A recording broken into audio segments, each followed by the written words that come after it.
Қазақстан оқушылар қазір Қазақстан тарихы пәні. Сонымен бүгінгі сабағымызды бастамас бұрын бірінші үй тапсырмасына шолу жасайық. Назар аударамыз. Үй тапсырмасын мен bortol.net арқылы сайт арқылы алып кеттім. Яғни сіздерге 8 ұяшық береді. Әр топ осы ұяшықтардан таңдау қажет болады. Сонымен бірінші топ таңдайық. Айсәуле. Үшінші ұяшық. Алаш партиясының ресми баспасөз органы. Қазақ газеті. Қазақ газеті. Жақсы, дұрыс. Келесі. Екінші топтан таңдайық. Кез келген. Ақсезім. Екінші ұяшық. Қазақ КСР Конституциясы қабылданған мерзімдерді анықтаңыз. Жоқ, 36 емес. 36-та біз керісінше Қазақ КСР болдық. Енді одан кейін біз сіздермен айтқан болатынбыз. Жауап бар ма? Жарайды, әлі де талпыну керек. Арсен. Біріншісі 1926 жылы, екіншісі 1937 жылы, үшіншісі 1978 жылы қалды. Жақсы, бірақ бір қате болды. Кім айтады? Арсен жақсы, бірақ 1926 жылы Конституция ол Қазақ КСР емес, Қазақ АКСР Конституциясы болған. Келесі, үшінші топ. Жақсы, қай ұяшық? Алтыншы ұяшық. 1920 жылғы 4 қазандағы Қазақ АКСР кеңестерінің құрылтай съезі қабылданған декларация. Қандай декларация? Қырғыз АКСР, яғни Қырғыз АКСР қылды. Жарайды, жақсы. Келесі, бірінші топтан. Басқа, Ұлжан, бір ұяшық қандай? Төртінші ұяшық. Қазақстанда кеңес үкіметі орнаған мерзім. Жоқ. Біз өткен сабақта өткен болатынбыз. Кім көмектеседі? Кеңес үкіметі орнай бастады, яғни Ленин келіп деген сөз сол өзінің билігіне. 1922 жылы. Ай, жоқ, шатастырмады КСРО-ның құрылуымен. Кім айтады? Жарайды, Қазақстан кеңес үкіметі орнаған мерзім 1917 жылы Қазан төңкерісімен бастап 1918 жылы наурыз айына дейін орнаған болды. Әлі де осы мақсатта жұмыс істейміз. Келесі, екінші топта. Қарақат. Bir yaşlık tanıyıp, ben 5-7-8 yaşlık aldım. Birinci yaşlık. 1929 жылы Қазақ АКСР-дің астанасы. 1929 Қызылорда, иә, жақсы, өте жақсы. Келесі, үшінші топтан. Бағалеп? 8-ші yaşlık. Түркістан автономиясының астанасы. Қоқан. Түркістан автономиясының астанасы Қоқан. Дұрыс. Келесі, тағы да бірінші топ. 5-ші yaşlık. Қазақстанның мәртебесі одақтас республикаға дейін көтерілген мерзім. Қай кезде біз КСРО-ның бір құрамы болды? 36. Дұрыс, 1936 жылы. Толық айтамыз. Келесі, 7-ші ұяшық, екінші топқа қалыпты. Кеңестік социалистік республикалар одағы, яғни КСРО құрылған мерзім.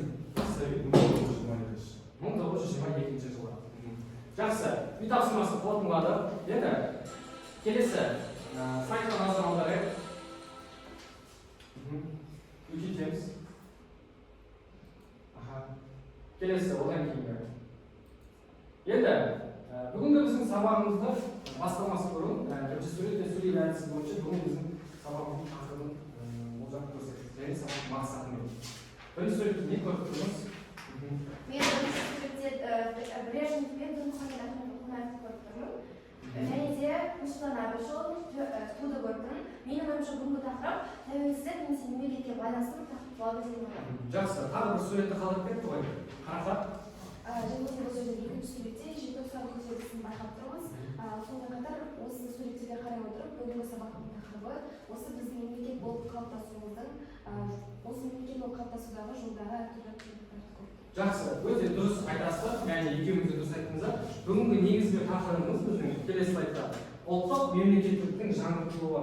Бүгінгі біздің сабағымыздың мақсаты Қазақстанда мемлекеттіліктің қалыптасуының тарихи кезеңдерін түсіндіру болып табылады. Келесі.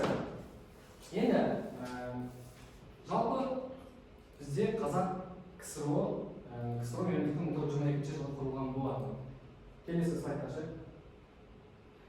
КСРО кезінде біздің алдында өткен болатынбыз. Сталин билік етеді, Хрущев билік етеді. Одан кейін бізде тоқырау кезеңінде Брежнев билік етеді және тоқырау кезеңінен кейін бізде Горбачев билік еткен болатын. Яғни 1965-85 жылдар аралығы тоқырау кезеңінде отырады.